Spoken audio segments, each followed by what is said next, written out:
My daughter spent her cousin's party in the kitchen. They told her she wasn't dressed nicely enough to be out front. She cried in the car. I didn't argue. I didn't shout. I just took something from the drawer and made them regret everything. I wish I could tell you I was shocked that I gasped or clutched my chest or pulled some cinematic U-turn in the driveway and stormed back into that mansion with righteous fury. But no, wasn't that kind of moment. It was quieter than that. Heavier.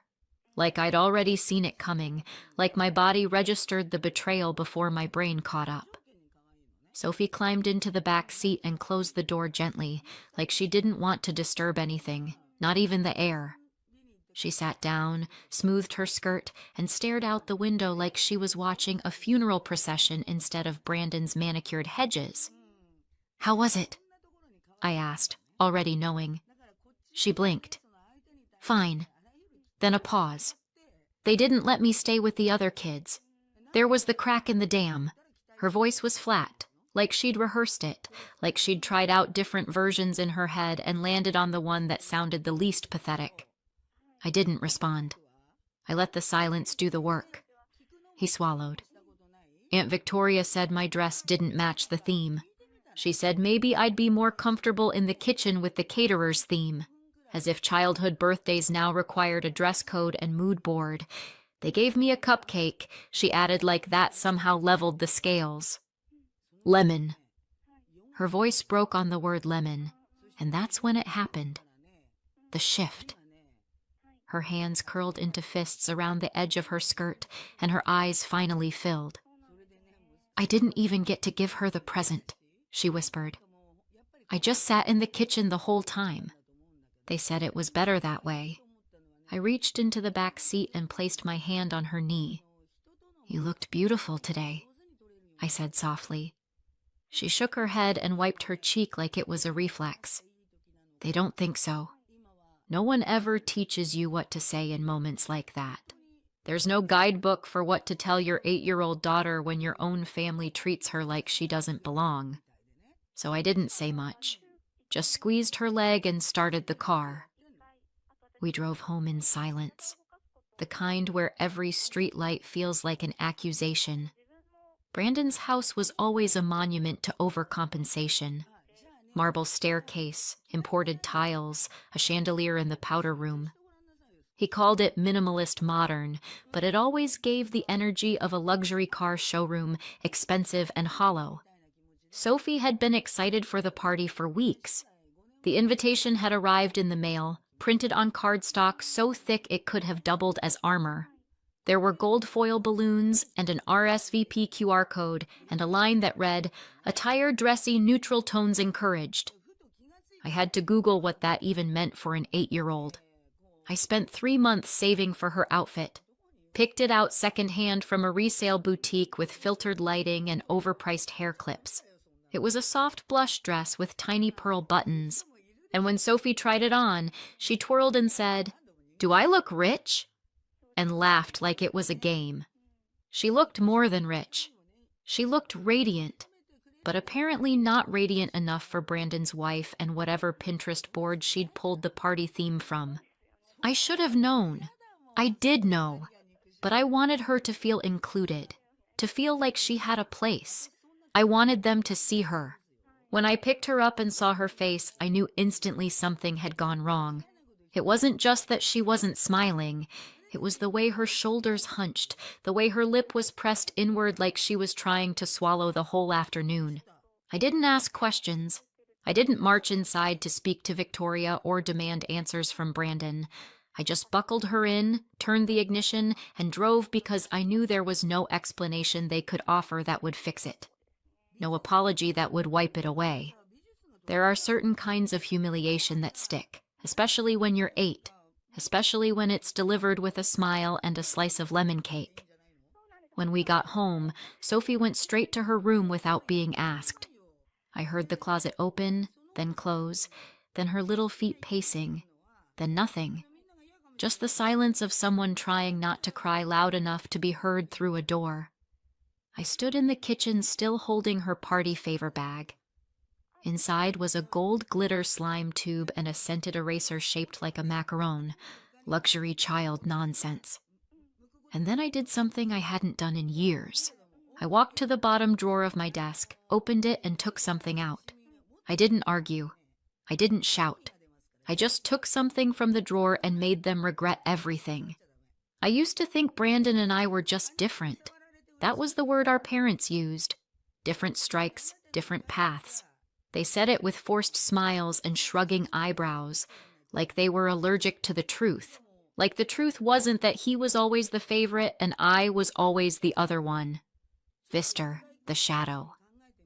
Even when we were little, Brandon had a way of making everything mine look like his. Not through theft. Exactly. Through charm. Misdirection. A well-timed compliment followed by a gentle suggestion. You know what would make that even better? He'd say. Then 5 minutes later, he was showing off our invention at the dinner table, and I was just nodding. One time, I made a whole pretend shop in our garage, painted cardboard signs, glued fake credit cards onto construction paper, made little menus with markers and tape. Brandon watched me work on it all week. On Saturday, he invited the neighborhood kids over and charged them $2 to shop at his store. He added nothing to it, just opened the door and collected cash. Mom called him clever. Dad gave him a high five. I was 8. He was 10. I don't think I've ever been angrier in my life. He'll know. In high school, he got into student council by writing a campaign speech I helped him edit. I told him to add a joke at the top and a personal story at the end. He won by a landslide. He thanked his team in the morning announcements and winked at me in the hallway like that counted as credit. I won a regional art contest that same year and got a nice work text from Mom. No punctuation, no call, different strikes, they said. I don't think Brandon was malicious back then. Not exactly. He was just used to things bending toward him. Doors opened for him without asking. People said yes to him before he finished the question. Me. I was used to staying quiet, to watching him rise and convincing myself it wasn't a fall I was feeling. Then adulthood happened. He went to business school, of course. I went to community college for design, but dropped out after Sophie was born. I wanted to go back, but tuition wasn't kind to single mothers working 2 jobs. Brandon was already networking with investors by then, building some early prototypes for his innovations. That's what he called them, innovations. Like his whole life was one big tech expo. I still remember the baby shower. Sophie wasn't even born yet, and Brandon gave me a swaddle with his brand logo stitched into the corner. Said it was part of a new line he was testing out. I thanked him and folded it into the diaper bag. It was scratchy and smelled like packaging foam. The snuggle mat was never supposed to be a product. It started because Sophie wouldn't sleep. She was colicky and fussy and inconsolable unless I held her, but I couldn't always hold her. Not when I was trying to eat or answer emails or cry in the bathroom without getting her snot on my shoulder. So, I built her something. I used an old quilt, some extra fabric scraps, and a tiny white noise machine I got at a second-hand shop. I stitched in ribbons and textured patches. I patted it to mimic the shape of a cradled arm. I made it soft and weighty. Say familiar. And it worked. She slept like actually slept. Not a full night, but enough. Enough for me to breathe again. Enough to feel human. I told Brandon about it once. On the phone after he asked how things were going, I said, I think I made something that could help other moms. He laughed and said, That's adorable. I'm sure she loves it. That was it. 2 years later, he launched a product called the Hush Mat. Calming textures, built-in white noise, cradle-shaped design. It was even the same shape, same concept, same function, except his head had packaging and a glossy website, and influencers holding it like it was the second coming of motherhood. I remember calling him, not to fight, just to ask. I said, You remember that mat I made for Sophie? This looks exactly like it. He laughed like I told a joke, then said, Jenna, the idea isn't the value, it's the execution. No one was going to buy a stitched-together quilt from a tired mom in a studio apartment. I made it real. He said it so casually, like it was a fact. Like I should thank him. I didn't argue. I didn't shout. I just hung up. I showed our parents, or tried to. I printed out screenshots, showed them photos of the mat I'd made for Sophie, side by side with Brandon's. Mom blinked. Well, maybe it was a coincidence. Dad said, "He's really worked hard, you know." Worked hard. Sure. Worked hard collecting venture capital. Worked hard hiring interns to build something he never conceived of. Worked hard calling himself the lead inventor in tech magazines while I was Googling how to keep milk cold on the walk home from the grocery store because our fridge was on its last leg. But yes, let's hear it for the hard work. I think the moment I truly gave up was the Christmas after his company hit its first million. We were all at our parents' house, and he gave everyone branded merch in their stockings, hoodies, mugs, even little plush prototypes of the Hushmet line. Sophie held hers up and said, "This looks like the one you made me, Mommy." And Brandon said without blinking, "Oh yeah, that's funny. That's funny." I spent the rest of the day smiling through my teeth. Sophie wore the hoodie home. I didn't take a single photo that Christmas. I told myself I was being dramatic, that it didn't matter, that he'd made it better. Maybe that the product helped people, and that was what counted. That the point wasn't credit, it was comfort. And maybe back then I believed it. But when I saw Sophie walk out of that party with her head down with her dress, the dress I saved for, the dress I believed would make her feel welcome, wrinkled and dismissed like she was a prop that didn't match the scene, something in me cracked open, because it wasn't just the party, it was everything. It was every year, every comment, every dismissal, every time I was asked to shrink while he expanded, and I realized something. Maybe I wasn't over it. Maybe I never had been. Maybe that drawer in my desk hadn't been holding forgotten notes. Maybe it was holding evidence. I didn't sleep that night. Not really. I lay on the couch with a blanket over my legs and the weight of everything else on my chest. The apartment was quiet, except for the hum of the fridge and the occasional rustle of Sophie turning in her bed. That drawer had been shut for years, not because I'd forgotten what was inside, but because I remembered too well. The sketches, the stitching diagrams, the voice notes I'd recorded during late-night feedings, the original photos of Sophie asleep on the first prototype, her gummy smile, her little hand gripping the ribbon I'd sewn on just for her to fidget with. I looked through them one by one. Pages with coffee stains and smudged pencil lines, notes scribbled in the margins, had padded edges, heartbeat sound module, test washable cover idea. They weren't glossy. They weren't branded. But they were real. They were mine. And tucked between the pages was the thing that changed everything. A printed email to Brandon dated almost 8 years ago. I'd written it in the haze of early motherhood back when I still believed family helped family.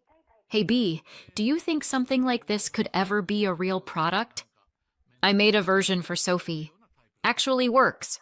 Not fancy, but it helps her sleep. I know you're good at business stuff. Just thought I'd run it by you." Attached was a photo of Sophie fast asleep on the original snuggle mat. His response, "Cute idea. Not sure there's a market for that. Maybe something for Etsy moms." 3 years later, he launched the Hushmat. I didn't have money for a lawyer. That was the first problem. The second was time. I didn't have much of that either. Not with work and Sophie and everything else. But something about the weight of that folder in my lap made me feel sharper than I'd felt in years. So I did what any millennial single mom does when the world screws her over. I Googled intellectual property theft, family, DIY invention, no patent. Can I sue? Most of the results were bleak. Ideas aren't protected. They said execution matters. Sound familiar? I almost gave up right then, but one link caught my eye. An interview on a small business site with a woman who'd won a settlement after her design was copied by a bigger brand. She'd been laughed out of several offices until one lawyer took her seriously. He saw potential in the documentation. He worked pro bono and they won. At the bottom of the article was his name, Michael C. Landon, IP attorney. I sent him an email, just a short one. No drama, no backstory, just a photo of my sketches, a screenshot of Brandon's product, and the date-stamped email I'd sent him. Subject line: I think my brother built $1 million company on something I made in my living room. I didn't expect a reply. He responded in under 2 hours. We met in a coffee shop across town. I wore the nicest blouse I owned, the one with the snag under the arm that only shows if I reach too high. Michael was in his 30s, wearing jeans and a blazer, and the kind of wire-framed glasses that made him look slightly perpetually annoyed. He didn't say much at first, just sifted through my folder like he was looking for something specific. When he found the email, he nodded once and set it aside. "This is strong," he said. I blinked. "Seriously, I can't promise anything," he added, which felt more honest than discouraging. "But yes, this is solid. The email is dated. The photo is dated. You can show that you developed a unique, tangible concept that predated his launch. But I didn't patent it. I didn't trademark anything. You created a working prototype. You documented it. You pitched it. That's more than half of the inventors I work with." I couldn't stop staring at him. "So you think I have a case?" He leaned back. "I think you have leverage." The next few weeks were a blur of paperwork, legal language, and strategy meetings that made my head spin. Michael took the case pro bono, explaining that if we won a settlement, he'd take a percentage. If not, well, he'd taken riskier bets before. We filed a demand letter first, not a lawsuit yet, just a carefully worded document outlining my claim that I was the original creator of the product now marketed as the Hushmat, and that I had time-stamped evidence of both the concept and my communication with Brandon. We included copies of sketches, the original photo, the email, and a side-by-side comparison of my design and his launch version. Michael sent it directly to Brandon's corporate legal office. Then we waited. Brandon called me 3 days later. I didn't answer. He left a voicemail. "Jenna, this is insane. You need to call me back. We can talk about this." I didn't call him back. Emailed me next. Forwarded me articles about how ideas can't be owned and how his product had been extensively developed by a team of professionals. Michael read it and chuckled. "He's sweating." I asked how he could tell because if he thought this was nothing, he'd ignore it. "He's responding because he knows you're right. And now he's scared it won't stay private." Then came the real shift. Michael forwarded me an email from Brandon's legal team offering to discuss terms of settlement. No admission of guilt. No apology. Just money. Quiet money. They want to make this disappear. Michael said they know if this goes public, his reputation takes a hit. Investors panic. Licensing deals freeze. That's a lot of risk. How much are they offering? Michael read the number. I felt my breath leave my chest. It was more than I'd earned in the last 5 years, and it came with future royalties, percentage royalties, a seat at the table, my name on the patent retroactively filed. Not just a payout. Recognition. The only thing they wouldn't offer was a public apology. Too damaging to the brand, they said. I didn't care. They could keep their apology. The morning I signed the agreement, I dropped Sophie off at school in a new coat. Her old one had rips in the sleeves and a zipper that stuck. This one was soft-lined, her favorite color. She twirled in it before she walked inside. That night, I paid off every credit card. I filled the fridge. I fixed the leak under the sink that had been dripping since April. I stood in the middle of our kitchen and breathed. It still smelled like lemon cupcakes from the party. Only this time, I didn't feel small. I felt like the beginning of something. The story leaked 3 days after I signed the settlement papers. I didn't leak it. Neither did my lawyer, but someone on Brandon's side clearly did. Probably trying to control the narrative before it controlled him. Too late. The headlines practically wrote themselves. Toy mogul sister wins settlement after claiming he stole her invention. The comments weren't kind. At first, Brandon went radio silent. Then came the damage control, a glossy press statement full of vague phrases like miscommunication between family members and mutual respect despite differences. He didn't use my name once. Didn't acknowledge what he'd done. I didn't expect him to. What I didn't expect was the phone call from my mother. "You went too far," she said. "No greeting." I stared at the phone like it might apologize for her. "Excuse me. Brandon's a public figure," she snapped. "You should have handled this privately. You've humiliated your family." I laughed, not because it was funny, because it was absurd. "He stole from me for years. He built that company from nothing," she said. "You think an old sketch in a drawer makes you a CEO?" "No," I said calmly. "But apparently it makes me a co-creator." She didn't like that.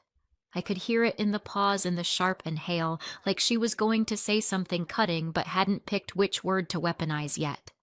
"Then you've always been jealous of him." I hung up. Not out of rage, just preservation. 2 days later, I got a group text from my parents. "Family dinner Sunday. We'd like to move past all this. Bring Sophie."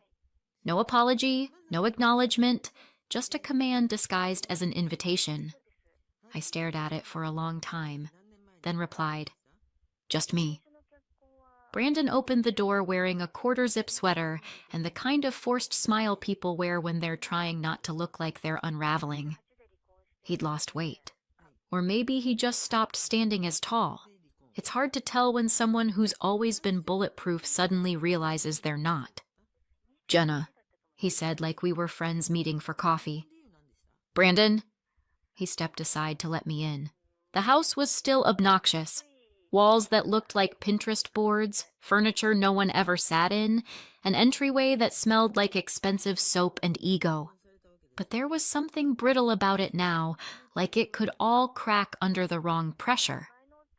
Mom greeted me at the table with an air kiss and a plate already waiting. "Roast chicken?" she said. "Your favorite." There wasn't. Dad nodded stiffly. No one mentioned the lawsuit. No one asked how Sophie was. They talked about local politics and a new wine subscription Brandon had invested in like none of it had happened. Halfway through dinner, Brandon cleared his throat. "I think we should all be grateful," he said, slicing into his chicken like it had personally offended him. "Things could have gone a lot worse." "Could they?" I said, folding my napkin slowly. He looked up. "I gave you a great deal." I smiled. "You gave me what I was owed." He laughed. "You really think a homemade mat and a few doodles are worth a stake in a multi-million-dollar company? You didn't think that 6 weeks ago when your lawyers were begging to keep this quiet?" The silence at the table was thick. Mom sipped her wine like it was oxygen. Dad cleared his throat. Brandon's smile wavered. "I made it successful," he muttered. "Not you. I did the work. Then you should have given credit where it was due. But I guess it's hard to share the spotlight when you've convinced everyone you built it from nothing." He pushed his plate away. "You just wanted to humiliate me." "No," I said, "but that's a nice bonus." After dinner, Mom pulled me aside into the hallway. Her grip on my arm wasn't tight, but it was firm enough to make it clear this wasn't just a chat. "You've made your point," she said. "Now it's time to let it go." I stared at her. She looked so tired. Not in the way age makes you tired. More like the way denial does. Like holding up the same lie for decades finally starts to sag in your hands. "You think this was about proving a point?" I asked. "You embarrassed him, Jenna. You embarrassed all of us." I let out a breath that tasted like every time I'd bitten my tongue around this woman. "Do you hear yourself? I said he stole from me. Lied to everyone, and I'm the one who embarrassed you. She crossed her arms. You could have come to us. We could have settled this as a family. I did come to you. I snapped years ago. I showed you everything and you told me I was being jealous. Her eyes narrowed because that's what it looked like. Brandon was working building something and you were struggling, right? And struggling people don't get to be believed. She didn't deny it, just tilted her head slightly the way she does when she's trying to stay composed, but still win the argument. You don't understand the pressure your brother's under. He has a public image, investors, a family to support. So did I. I said I just didn't have a PR team to spin my story. She blinked. That landed harder than I expected. For a second, she looked like she might actually hear me. Then she straightened her shoulders. You've always had a chip on your shoulder, Jenna. I nodded slowly. Maybe. Or maybe I've just been carrying everything you refuse to see. I didn't wait for her to respond. I just turned and walked out of that perfect hallway in that perfect house with its perfect lies. And this time, I didn't look back. 3 weeks later, I signed a lease in a different city. Not for a fresh start, just a clean one. A place where no one would ask me to shrink so someone else could shine. A place where Sophie could twirl in a frog print dress and no one would blink. When I told her we were moving, she asked, "Will it be quieter there?" I said, "Only in the best ways." She smiled and went to pack her stuffed animals. The invitation arrived the day after we moved. Thick cardstock, gold foil, Brandon's daughter turning 9. Same house? Sophie asked. I nodded. Do I have to go? Only if you want to. She looked down at the RSVP card, then ripped it in half. I'd rather go somewhere people don't care what dress I wear. And just like that, she freed herself from something I'd spent my whole life trying to explain. The next morning, she walked into her new school wearing neon leggings, a rainbow hoodie, and glitter on her eyelids. She turned around before going in and said, "Is this okay?" I smiled. It's perfect now. We don't need their rooms to shine anymore. Some days I wonder if my daughter hadn't cried in the car that day, would I have ever opened that drawer? What would you have done in my place? Drop your thoughts in the comments and subscribe for more stories like... At Christmas dinner, my 9-year-old daughter was seated alone next to the trash can, on a folding chair. Everyone acted like it was normal, so she got up, walked over to me and said, "Can you do the thing you said you'd do if it felt bad again?" So I did. 5 minutes later, my mom started screaming. My name is Graham. I'm married to Nina, and I'm a dad to Leah. I legally adopted her when she was 3, but I've been in her life since she was 2. She's mine.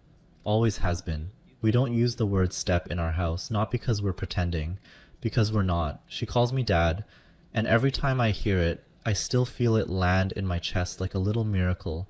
From the start, I promised her she'd never have to fight for her place in this family, that no one would ever make her feel like a guest in her own life. I couldn't keep that promise. Christmas at my parents' house is always a bit much. Think polished silverware themed centerpieces, coordinated outfits for the grandkids. My mom likes to say she curates joy. What she really means is that everyone plays a part, and if you don't know your lines, you're the problem. We showed up right on time, Nina, Leah, and me. Leah wore a red velvet dress with gold buttons. She was proud of it. She had even practiced walking in her new patent leather shoes because she didn't want to slip. She walked in carrying a small box she'd wrapped herself. It was for my mom. Glitter paper, a crooked ribbon, and one of those gift tags that just says, "To Grandma, from Leah," in careful handwriting. The kids' table was already set up, fancy plates, snowman cups, mini crackers with gold foil wrapping. Each place had a hand-lettered name card, except one. At the far end, near the swinging kitchen door, there was a folding chair. No card, no cracker, no plate, just a napkin and a fork. It was pushed in next to the trash can, as if someone realized last minute they were one seat short and didn't want to mess up the look. Leah stopped walking, just stood there, holding her little gift box in both hands, staring at the chair. No one said anything. My mom called across the room, "Oh, good, you made it. We were just about to start." Nina's hand slid into mine. Her grip was tight. Leah sat down, quietly, smoothed her dress, and tucked the gift under her chair. I watched her try to smile when Jenna's twins shouted something across the table. She didn't answer, just looked at her plate like maybe that would keep her from crying. I didn't say anything right away. I just watched. I watched my sister take pictures of her kids in their matching sweaters. I watched my mom show off the floral centerpiece she made from scratch. I watched my dad drink his wine and look everywhere except at Leah. And I watched Leah pretend this was fine. Then she stood up, walked across the room, past three people who avoided eye contact. She stopped at my chair and looked up at me. "Can you do the thing you said you'd do if it felt bad again?" she asked. I looked at her for a long second. "Are you sure?" She nodded. "Yeah, I'm sure." I stood up, tapped my glass. The room went still. My mom looked over like I was about to give a sweet little speech. Something warm, something about togetherness. I said, "To the last family event we'll ever attend." And I raised my glass. No one moved. My mom froze, mid-smile. My sister's mouth dropped open like she was waiting for a punchline. My dad blinked twice and stared at his plate. I walked over to my parents' end of the table, placed a sealed envelope between their plates, and said, "Merry Christmas." Then I turned, took Leah's hand, and left. No one followed. No one stopped us. We were almost to the car when I heard it. A scream, my mom's. Loud enough to make someone across the street flick their blinds. But I didn't turn around, because Leah didn't. Leah didn't ask what was in the envelope. Not that night. Not the next morning either. She didn't need to. She knew what it meant to hand over a sealed truth and walk away. The morning after Christmas, we made pancakes. Leah asked if she could stir the batter. She added too many chocolate chips, then called it deliberate overkill. Nina laughed, and I felt something loosen in my chest. That's how it was with Leah. She didn't sulk. She didn't explode. She just made it quietly obvious when something hurt. It would have been easier, honestly, if she had thrown a fit, but instead she carried things like she expected to, and that broke me more than anything. You should know, Leah wasn't some distant relative my family had to suddenly adjust to. I'd been with Nina since Leah was 2. I met her when she was still calling every adult Mama by accident. The first time she reached for my hand in a parking lot, I just about forgot how to breathe. By the time she was 3, I was the one reading bedtime stories and cutting up apples the way she liked. I was the one she looked for when she had a bad dream. We got married when Leah was 4. She held our rings in her tiny palm and told me my shoelaces didn't match. She was right. When I legally adopted her, she asked me if that meant we could finally have matching last names. I said yes. She said, "Okay, then it's real now." But to my family, it never was. Not really. They didn't say it out loud. They never had to. It was in the way my mom introduced her as Nina's daughter at family events. The way my sister called her your kid, like she was correcting someone. It was in the group photos where someone always forgot to call her forward until the last second. The holiday cards that said to all the grandkids but only had 4 names inside. Leah wasn't one of them. They didn't hate her. That would have been easier to name. They just left her out over and over, softly, subtly, like she didn't quite count. And every year, I told myself they'd come around, that people needed time, that this kind of family took adjusting to. But Leah noticed.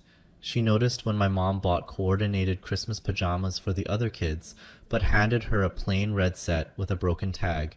She noticed when her birthday was combined with her cousin's because it's easier that way, and her name was written on the cake in smaller letters, squeezed into the corner like a postscript. She noticed when she made a Mother's Day card for my mom and never got a thank you, just a distracted smile and a comment about how glitter gets everywhere. I tried to explain it away. "They're just forgetful," I said. "They're not doing it on purpose." But kids aren't stupid. They know when they're being managed instead of embraced. And then one night, maybe a year ago, Leah asked me a question that I still think about when I can't sleep. We were packing for a weekend trip, just the 3 of us, and she held up a too small sweater that had been a hand-me-down from my sister's daughter. The tag was still on. I remembered my mom had given it to her for Christmas. Leah held it up, turned it over, then said, "They don't really know me, do they?" I said, "What do you mean?" She shrugged. "They don't know what I like, or my size, or my favorite color. I think they just guess." I didn't have an answer. I just sat on the edge of the bed while she folded the sweater back up. Then she looked at me and said, "Is it like I'm not really your kid to them?" I don't think I've ever felt more like a failure as a father than I did in that moment. That night, I promised her something. I told her that if she ever felt unwelcome again, truly unwelcome, she could tell me and I'd handle it. That she didn't have to shrink to fit someone else's version of family. That she wouldn't have to ask twice. She just had to say the word, and this Christmas she did. Which brings me back to the envelope. Inside there was a photo, one from the day her adoption was finalized. She was wearing a blue sundress and holding a stuffed turtle. Nina took the picture while Leah sat on my lap outside the courthouse. We both had chocolate smudges on our mouths from the donuts she insisted on getting afterward. On the back of the photo, I'd written, "This is the day we became a family. You just never treated her like it." Beneath the photo, there was a letter, typed. No yelling, no insults, just truth. I told them I had noticed everything, that Leah had too, that I wasn't asking for apologies anymore, I was drawing a line, that if they couldn't love my daughter like family, then they didn't deserve to keep calling me theirs. Then came the invoices. I attached a breakdown, a literal spreadsheet, contributions to joint gifts she wasn't named on, decorations and food for family events where she sat on the sidelines, checks to help cover their heating bill last winter after they'd accidentally left Leah out of the family Christmas card, donations to cousin birthday parties she wasn't invited to. I ended it with this: "You used my money to fund a version of this family that didn't include my daughter. That ends now." Nina didn't read it ahead of time, not because I kept it from her, but because she trusted me to say what needed to be said, and Leah never asked what it said. She just trusted me to mean it. We didn't hear anything for the rest of the day. No texts, no missed calls, no dramatic follow-ups, just silence. But I knew that wouldn't last. At first there was nothing, no texts, no phone calls, no "are you okay" or "can we talk?" Just silence, which, if you know my family, was almost funny. These are the same people who once created a spreadsheet to organize dessert contributions for Thanksgiving. The same people who text in all caps when someone forgets a birthday. Silence from them was a strategy. I told myself it might stay that way, that maybe they finally understood what the letter meant. But of course they didn't. It started about a week later. I was sitting at the kitchen table when I got a Venmo request from my sister, $450. The caption just said, "Birthday for Owen, everyone pitching in, same as last year. Owen is her son. He's turning 10. We hadn't been invited to his party." I knew that because Leah had seen the photos of the invitation on his class bulletin board. Wrapped candy canes, gold font, a dinosaur in a party hat. The kind of invite you don't forget to send by accident. Still, they asked for money. I didn't respond. I didn't pay it. I didn't even decline. I just left it there. 3 days later, my mom emailed Nina, not me, Nina. The subject line was, "Just a reminder." Inside was a note that said they hadn't received our usual contribution toward the winter heating bill. My parents live in the same house I grew up in, and for the past few years, I'd been quietly helping with their utilities.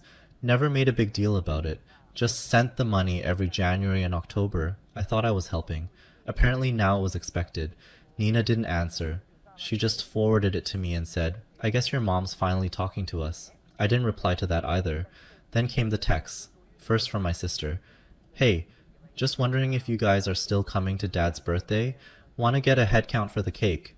Then, "I assume Leah still likes vanilla, or does she eat cake now?" I stared at that one for a while. The next morning, my phone buzzed with a message from my mom. "Graham, I don't know what the letter was about, but this is getting ridiculous. Leah is welcome. She always has been. You're making a mountain out of a molehill." Molehill. She really said molehill. That was the word she used for a child being seated by a trash can on Christmas. I didn't answer. I wanted to. I wanted to send a photo of Leah's face at that table. I wanted to list every year, every slight, every time they looked through her like she wasn't real. But I didn't. I've learned that the people most determined to misunderstand you will always find a way. Instead, I stayed quiet, and the silence started to unnerve them. 2 weeks later, we got a card in the mail. It was addressed to Leah. Inside was a photo of her and my parents at a pumpkin patch from years ago. She must have been 5. My mom had written on the back, "You'll always be family. Love, Grandma." No apology, no context, just a photo and a sentence that tried to rewrite the past. Leah opened it at the table. She looked at it for a long time, then turned it over again. She didn't ask what it meant. She just said, "I don't think she ever called me that before." That night, I sat down with her and said, "You don't have to respond. You don't have to do anything." She nodded. "I know." She didn't hang it on the fridge. She didn't put it in her drawer. She left it on the counter and went to bed. Then, a few days later, it escalated. There was a knock at the door. Nina looked through the peephole and turned to me, wide-eyed. "It's your mom." I opened the door just far enough to step outside and close it behind me. She smiled like nothing had happened, like we were neighbors catching up after a long trip. "I just wanted to see Leah," she said. I didn't say anything. "I thought maybe we could talk, just the two of us, clear the air." "There's nothing to clear," I said. She sighed. "Graham, this is ridiculous. She's a child. She doesn't know what she's doing." "She knows exactly what she's doing," I said.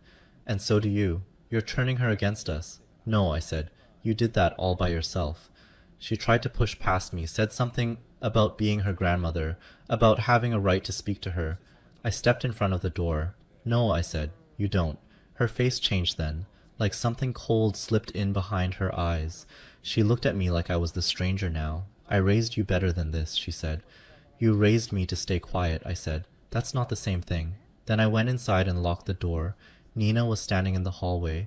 She didn't ask what happened. She didn't need to. That night, we told Leah we were done, officially. No more events, no more messages, no more maybe next time or just let it go.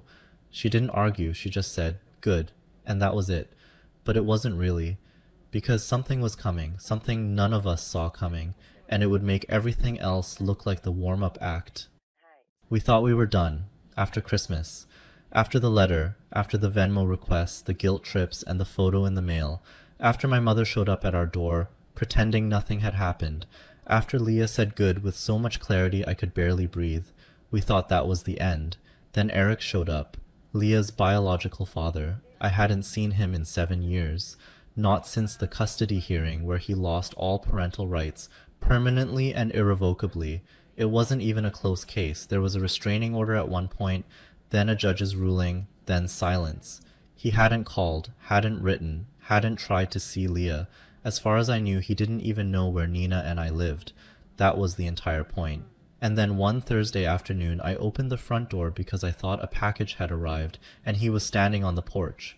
Older, rougher, same look in his eyes, like the world owed him something, and he'd come to collect. "Eric?" I said, already stepping halfway out and pulling the door behind me. He smiled, or something close to it. "Heard you've been pretending you're her dad." My stomach dropped. "I don't know who told you where we live," I started. "Your mom," he said, like it was casual, like it was normal. Said she reached out for the good of the family. Said she thought Leah might need her real father. I didn't punch him. I didn't shout. I just stood there stunned, while my hands curled into fists. "You have no rights," I said. "None. This conversation shouldn't even be happening." "I've got rights if I want 'em," he said. "And if I don't, well, maybe you'd rather keep it that way." It wasn't a threat. Not directly, but it landed like one. He glanced past me toward the front window. "She here?" I stepped fully out and closed the door behind me. "You need to leave." He crossed his arms. "Look, I'm not trying to start something. I just think it's fair I get to see her, or be compensated for stepping aside." There it was, the real reason. Nina opened the door just a crack and looked out. When she saw him, she froze. Her hand went to her chest like she'd been punched there. Leah came down the stairs behind her, holding a book. She saw Nina's face and stopped. "Go back upstairs," Nina said quietly. "Right now." Eric didn't see her. Thank God. I stepped forward. "You need to leave this property." "Or what?" So I called the police. They showed up in under 10 minutes. Long enough for him to keep talking. Long enough for him to say things I won't repeat. Long enough for Leah to hear enough through the floorboards to ask later, "Is that man going to take me away?" I sat down on the edge of her bed that night, held her hand, showed her the adoption certificate again. "Your name is on this. Mine is. The judge's is. His isn't and never will be." Nina and I filed for a protective order the next day. We printed of everything. Old court rulings, emails, texts. We included the details from the police report. The judge granted it immediately. When I told my parents I wasn't calm, I didn't pretend to be. I sent them a single message. You put Leah in danger. This isn't just about feelings anymore. It's about safety. You made your choice. So did we. They didn't respond. But a week later, Jenna sent a message. Can't believe you destroy your own family over a mistake. I just deleted it and blocked her number. Then we listed the house. Didn't make a big announcement, just started packing. Leah didn't ask why.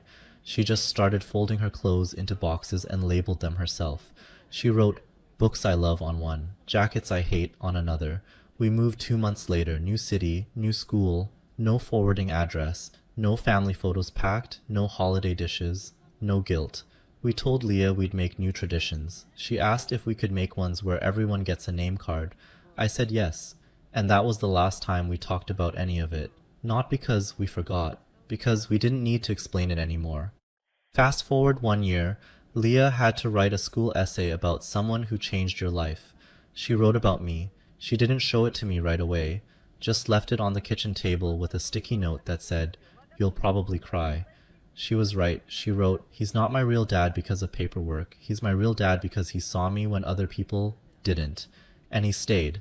That's all I ever wanted her to know, that she was never invisible in this house, and never will be. Still, do you think I did the right thing? Let me know in the comments, and if you want more stories like this one, subscribe and turn on notifications.